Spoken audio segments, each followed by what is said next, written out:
Tonight we're looking at the root of things because God always goes to the root. We look at the surface and the surface isn't good enough. We got to go to the root of things. That's what we're doing here tonight. And then he says, verse 11, and the angel of the Lord said to her, behold, you are with child, you shall bear a son, and you shall call his name Ishmael, because the Lord has heard your affliction.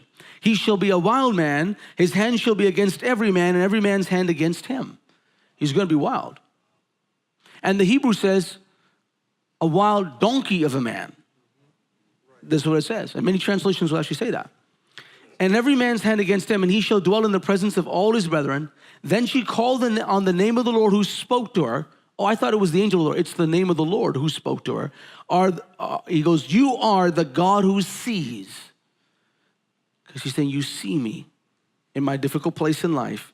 Have I also seen him who sees me? Therefore the well was called Bir Lahoroi. Observe, it is between Kadesh and Bered.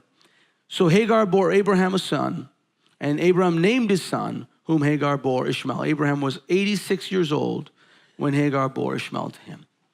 So let's get this really. Three things I want you to capture right out of that text. Number one, this is the first mention of the angel of the Lord in the Bible. First ever.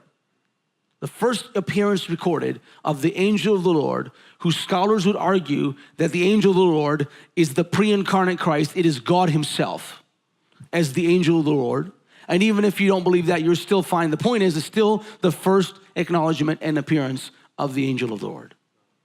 Number two, it's the first mention of a well in the Bible. Now, anybody knows that the law of first mention is very important. But here's something really key that I want you to capture tonight. This is the first time that God names somebody before birth in the entire Bible. First time. And that's Ishmael. So Ishmael is not to be overlooked like we often have.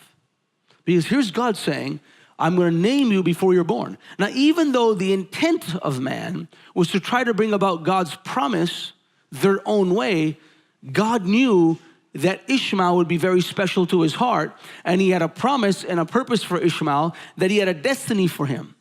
That he said that I'm naming him before he's born because you've gotten impregnated, but you've gotten impregnated by somebody I wrote a book about before the foundation of the world, before his substance existed, and his name must be Ishmael because I got a book on him. I got a plan for him. It's going to affect peoples, nations. Many, many nations will be affected because of this man. God says, I want you to name him.